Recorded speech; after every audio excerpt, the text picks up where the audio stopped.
So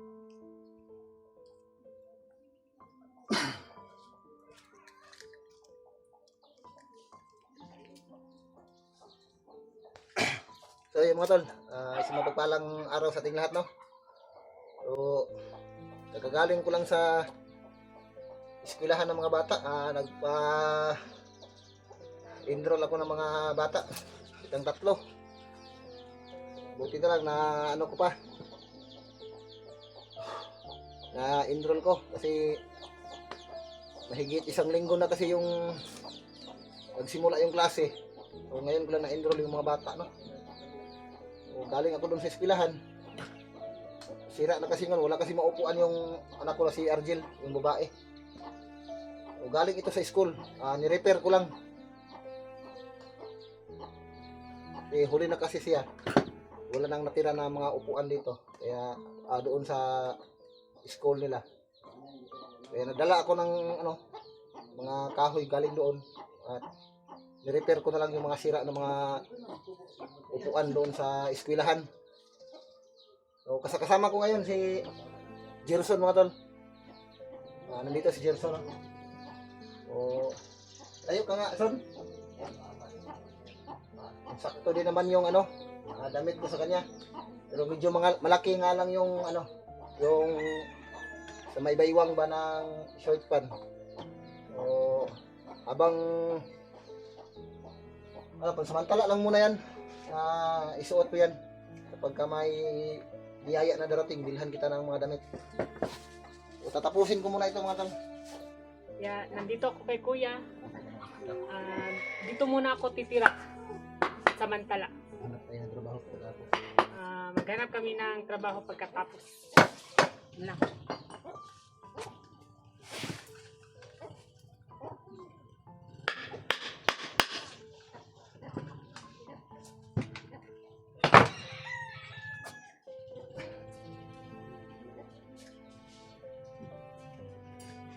Marunong ka magabas?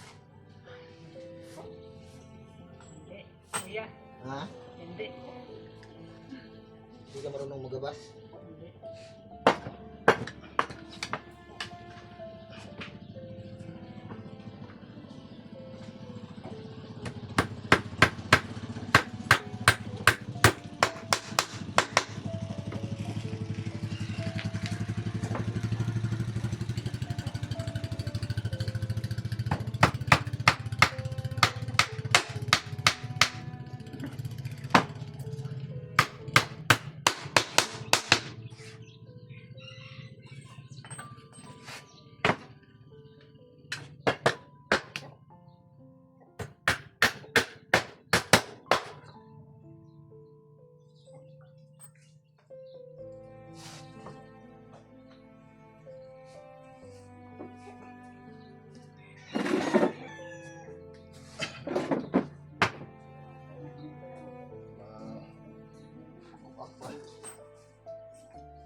Grabe init ng panahon ngayon.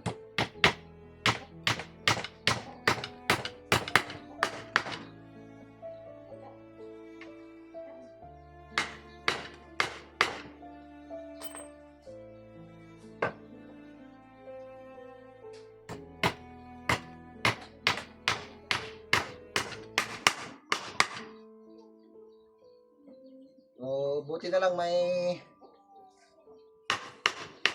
natira pang upuan doon. Pero kaso nga lang, kailangan pang i-repair. Naubusan kasi ng upuan doon sa paaralan ng mga bata. Huli na kasi na-enroll yung bata. Ubusan na ng upuan. Kaya nagkuha na lang ko doon sa budiga. At dinala ko dito.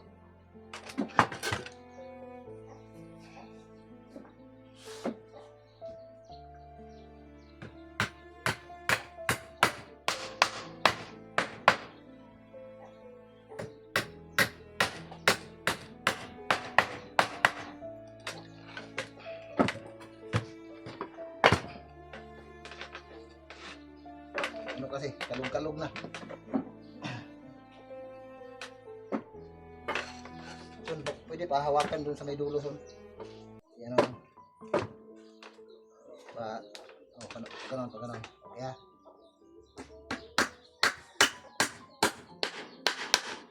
Wait lang. Isa pa.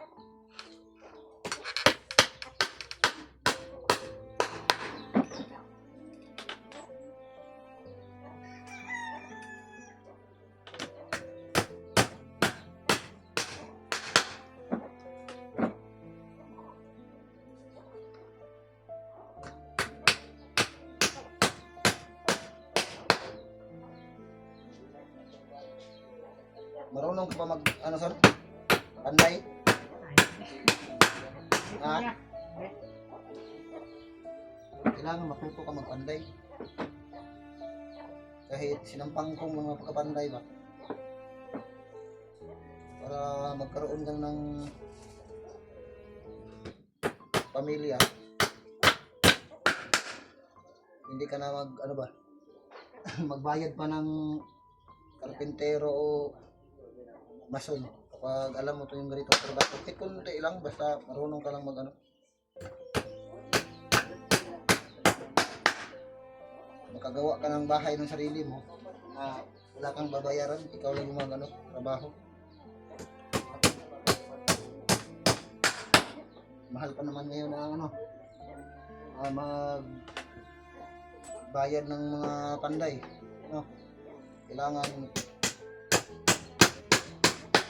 alam mo rin yung ano ba, mga gawaing bahay ba, para kapag darating yung time na may pamilya ka na, pag wala kang pangbayad sa panday, pwede na ikaw ang gumawa, no? Kahit may pangbayad ka, sayang naman ibayad mo sa ano, kung alam mo naman yung trabaho, diba?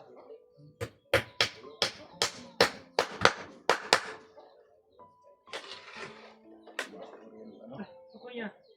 Yun lang. Yaan mo lang muna yan. Lang muna.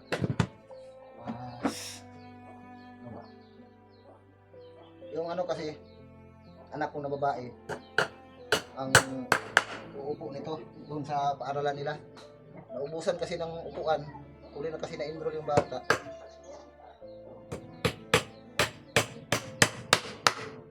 Nakausap ko yung teacher ng bata.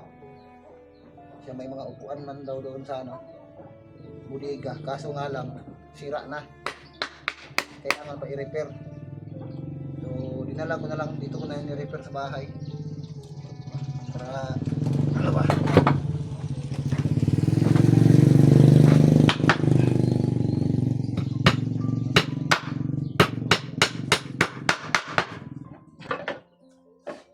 baka ano Dito kuya. oh.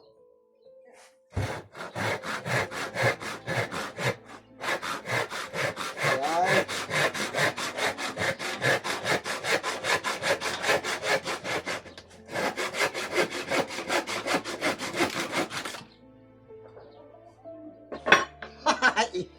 Hiwi man. Tigidig. Oh. Hindi pantay. Tay. Ano ba yung klase pagka ano?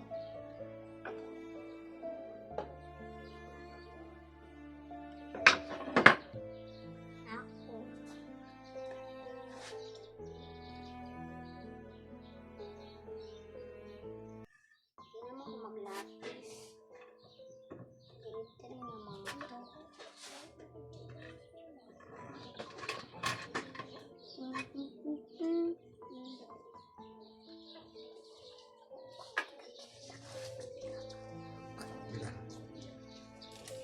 Ito din, bobos.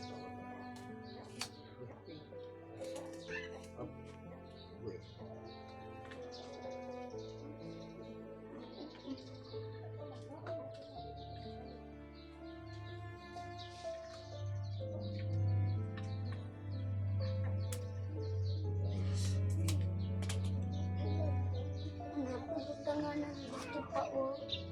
Ate ah. Ano naman ito? Up. Be, tabi. Tabi. Papa. Lagi papa.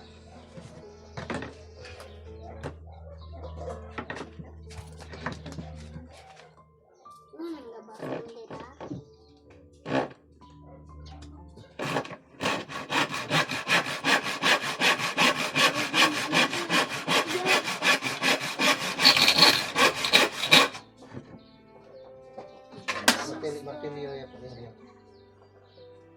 Ayun lang, ayun lang.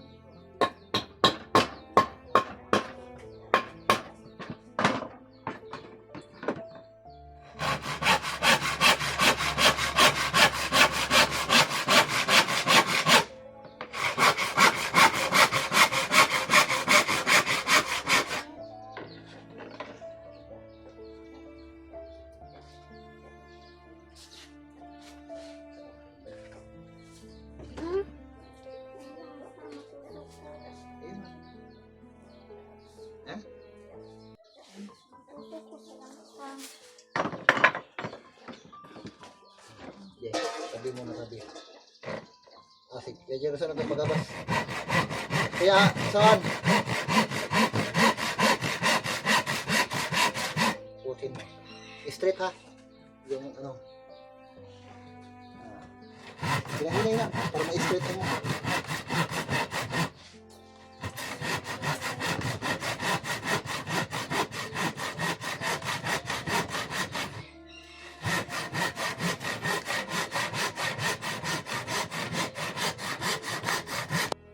Mga tol, ang galing pala ni Tuan maggabas oh. Dahan-dahan lang, straight o hiwi. Straight. Iskulado na. Hiwi mo lagi. Gay, patuloy lang.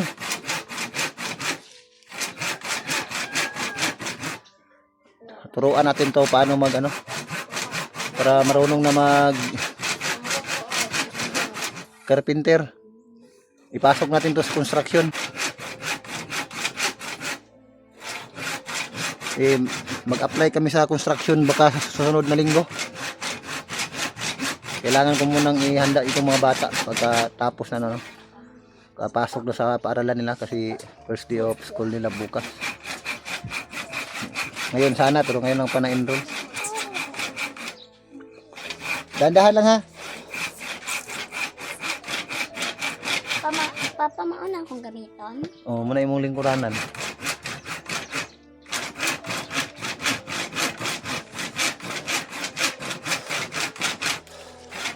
Okay ra, son? Ha? Ano pala dito? Dahan-dahan lang. Huwag mo lang madaliin.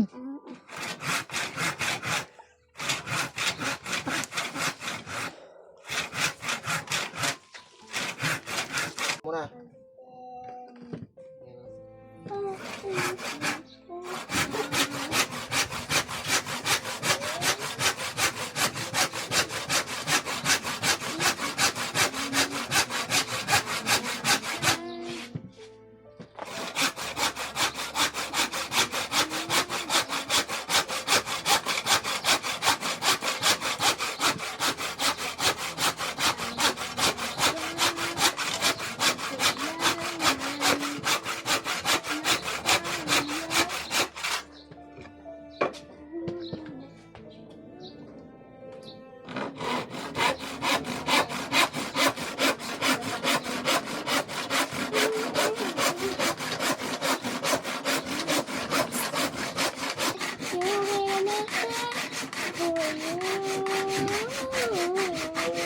Kasi baka sa susunod na linggo mga tol, ito si Gerson ay ipasok ko ito sa dati kong pinagtrabahoan na construction. Kasi kakilala ko kasi yung engineer doon, pati yung foreman, kaibigan ko. Para habang narito siya, ay mabibili rin niya yung gusto niyang pangangailangan kapag makasahod siya. No? O, bilang labor ng construction ay ihatid ko siya doon para makapagsimula sa trabaho. So pupuntahan pa namin siguro bukas. Kasi marami pa kasi akong ginagawa ngayon. Bukas na lang siguro ng tanghali. Punta kami doon. Baka sakaling makapasok siya. Para may pambili din siya ng kanyang mga damit. Kasi yung damit ko, pati short pan, medyo malaki sa kanya yung short pan ba, yung sa may baywang ba sa pero yung t-shirt ay insakto naman sa kanya. Di ko naman kasya kasi maliit na sa akin yung damit na yan.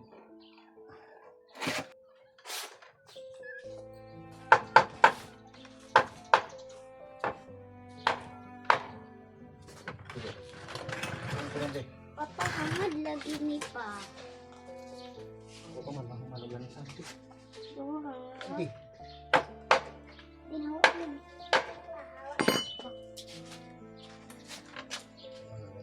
Kapit naman ang bangko ni ate. Yaw. Malagyan na yan pako. Okay na yan. Yeah. Guys. Tignan ko yung estilo. Excited na kang istila. Estilo na day. O buma. Estilo na ako. Estilo na ako. Estilo na ka o buma. Bakit sa? Doon na kaya ako. Kurong matido. Kapag bantag room. Asal nang inuhag ako. Asal daw. Pako. Bigyan mo akong pako. Sino sa bag?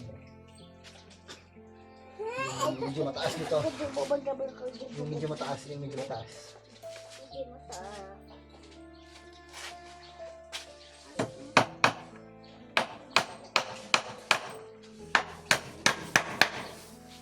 Tama na!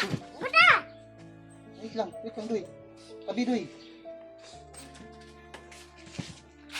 Yung mga amat ng tagsa. Duy. Bibit yun. Elevator.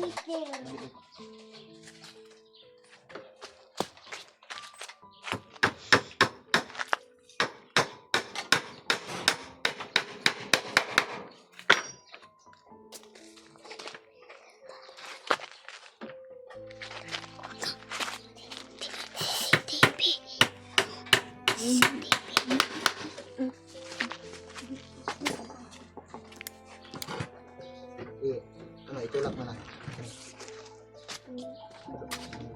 Dito ka na.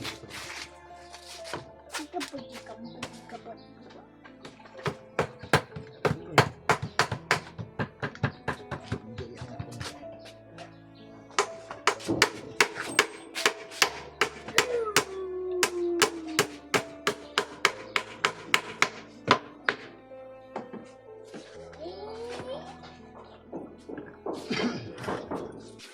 Mas malaki.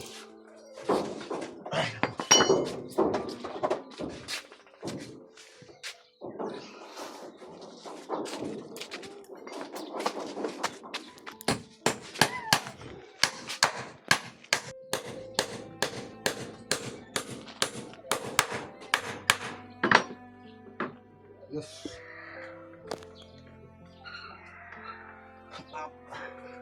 Ito na lang.